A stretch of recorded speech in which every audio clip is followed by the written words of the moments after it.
You began in theater back in New York? Yeah, I began in theater, actually in Florida when I graduated college. I went to college for accounting. Yeah, that lasted.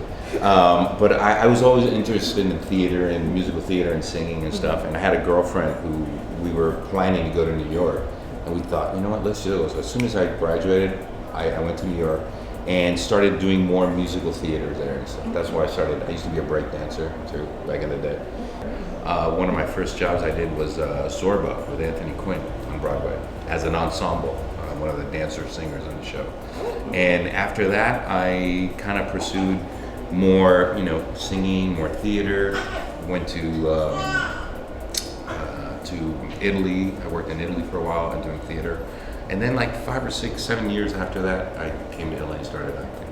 So what are the differences, the challenges of making that change from theater to... It's funny because I just did a Broadway show called In the Heights, and it was hard because I hadn't done theater in a while. Theater, the acting is the same when it comes to the acting, but in theater you do the show 8 shows a week, which is a rigorous kind of. But there's also a live audience. You get your like instant gratification every night. You see it, they're applauding, you get that. Whereas in film and television, you really don't know the processes on somebody else's editing room, really, your work. You can only do the best work you can with what you have, and in film is the same. When you got to Hollywood in the early days, how was it hard? Oh, yeah. Tell us about it. I went from drug dealer number 4 to janitor number 6 to, the crackhead kid. I've been doing this for over 20 years, so I was here at the beginning when there were very, very limited parts for Latinos. And it was all very stereotypical, But I always, for me, I will always try to find some kind of dignity or some kind of, something that I could find in characters, instead of complaining about like, oh, I don't want to do this, or, I'd always take the job, but I try to do it different and I try to make it my own. But it has changed a lot. I think just as Latinos, we've grown as a culture, and we're a culture that spends money. So as in television, it's commercials, so they know that there's an audience that's going to spend money, so they have to write better characters for us. They have to see us in a positive light, because we are doctors, we are lawyers, we are FBI agents, we are So it's. I just think it's the times are changing. In those early days compared to now, who were the people you were like influenced by? In the early days, that I mentioned, Hector Elizondo was one. Tony Plana was one of the actors that I not very different, but I'd see him in movies. People that you'd see in movies and you'd recognize. Robert Beltran.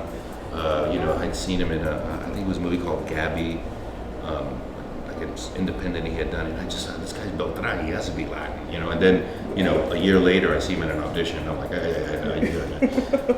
so, it was people like that, Anthony Quinn, I did a play with him, and this guy, the story, the life that this guy's had, and how he kind of, even though playing stereotypical Latinos in Hollywood, but his work was always like brilliant. What other projects are you working in, or is the Glades keeping you very busy? The Glades is keeping me pretty busy, but I'm actually right now I'm shadowing a lot of directors, TV directors, because I want to direct next year an episode on the Glades, and hopefully it's all going to happen. And I think that's going to be my way to get more into producing, and which is really what I want to do. I want to produce, I want to direct in television. What's your opinion about Latino Hollywood and Broadway? Are we going forward, or we're stagnant?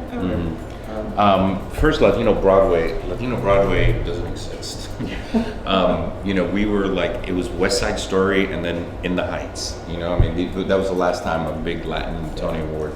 The reason that show was so good, it was because it was a universal show.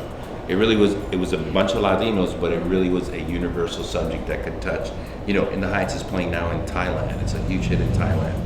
You go figure. When it comes to Hollywood, like I said, that's a different story. I think, I've dealt with this question many, many times for many, many years, and I've dissected to see if there is an audience. And I still think that, as Latinos, we'll be involved as characters in shows, but as it to be like a Latino Hollywood, or unless we do projects and movies that Latinos are gonna go behind and they're gonna get their money and they're gonna go that opening weekend to see that movie, it's very difficult for Hollywood as a business corporation to invest in that. You know what I'm saying? It's a business no matter how you see it. You've been described as a versatile actor, and you know what? You really are. You really are. And I'm so happy Thank that you. did this. No, thank you. I'm so proud of you for having this Fija. It's really, I've been a fan of it, not even knowing it was yours, and calling my publicist going like, listen, there's a Fija and I got to get on this Fija. And she's like, wow, okay. And then I'm like, then we talked about it. So it was good. So thank you for giving me this opportunity. Thank you very much. Y como siempre, more success. Thank you. Thank you so much. Thank you so much.